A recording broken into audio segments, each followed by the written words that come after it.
passion. I need love and affection.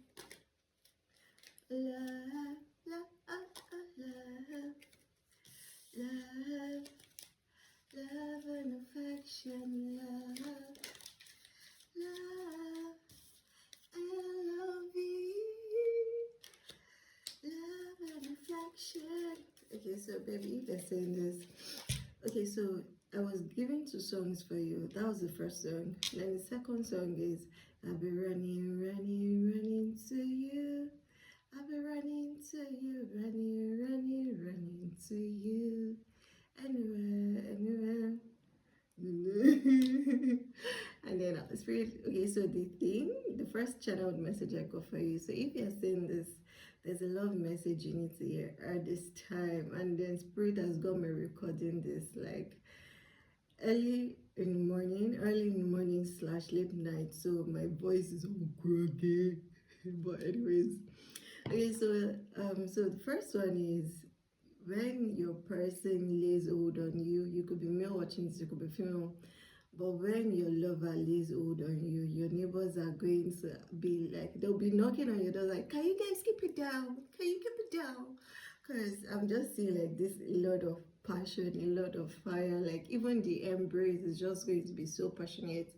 They are literally there to shift and rearrange and retune and realign your sacral chakra so that it can resonate at the highest frequency. Okay. That was the first part. Then the second one is there's something about motorcycles that is significant for you. Maybe your partner rides a motorcycle or you like motorcycles. I also heard something about biker gangs. Okay, that also came through. Then the second song was I'll be running, running, running to you. I'll be running to you, running, running, running to you. Anywhere, anywhere. Okay, that's even part they gave me from the song. But it's like this person is being narrated towards you. And then the first card you go out of the deck, like this love readings I've been channeling these days. I'm just like, if I sat down here, I was asking my spirit guys, like, you guys have just got me channeling love readings these days, and they were laughing at me. Okay, so you got the ring there. So the ring has propped up. Are you going to be ready to receive this ring? Because they're going to be making this offer to you. So you guys expect communication around them. I'm literally seeing someone bent on one knee, making a proposal. So this is like, expect to be proposed to, and immediately you say yes. You guys are entering the bedroom, and then your neighbors are going to start knocking on your door. Say, can you keep it down for goodness sake? As I was getting ready, Spirit was like, this is a very spicy reading, so get yourself ready. I was like, okay. Okay, so if you are saying this, prepare yourself for passionate advances.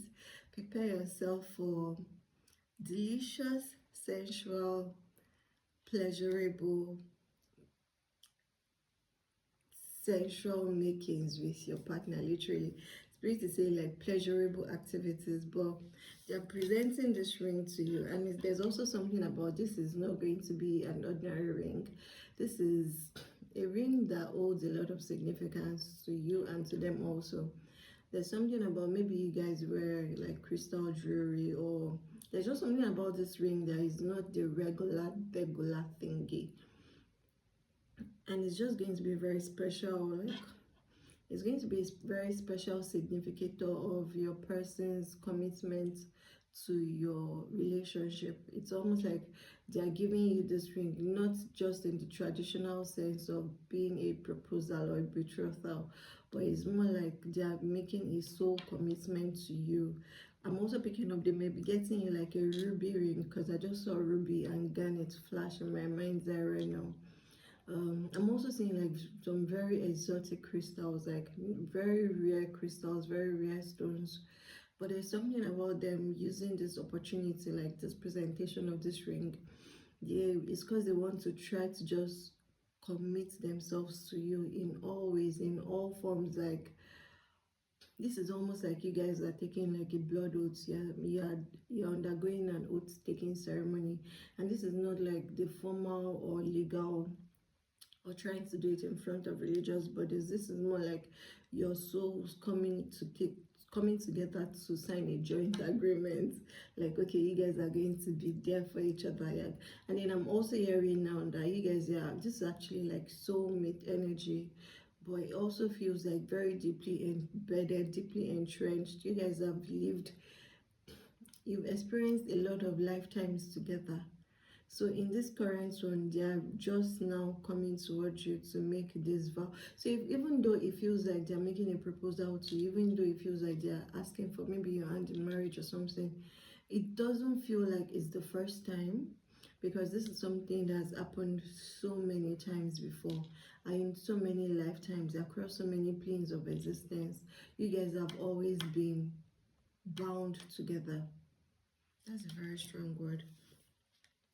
And then there's also something I'm picking up here around. So after this proposal and this betrothal, next thing that comes is you guys will be moving in together. Your person has also been working on finding the best home for you guys, the best location, the best city, the best apartment. I'm just saying, like, they've been house hunting, like they've been trying to look for the best place for both of you to live in.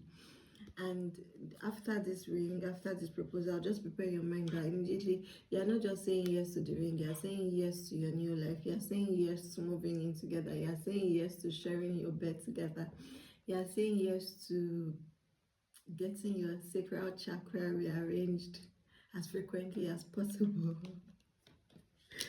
Getting your sacral chakras rearranged as frequently as possible. But this is very beautiful. I'm also picking up the energy of hope here, of a new dawn, of a new beginning. It really feels like a new chapter has been turned in the story of your life, in the story of your person's life. Okay, if it just really feels like a new chapter has been turned in the story of your life, in the story of your person's life. But you guys, immediately after this betrothal, you're moving in together.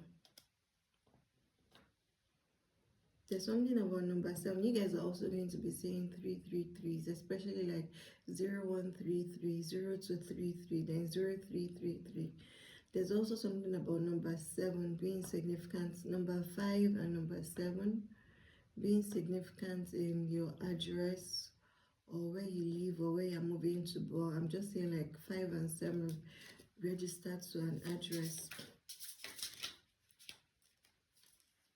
Okay, so first card, we got guide, then got 2 of swords. Okay, so this is, so you guys, both of you, you've literally undergone a lot of it. What I'm saying is, like, I told you, first of all, your journey, this is not the first time. There's also something about you guys will be saying 777 a lot.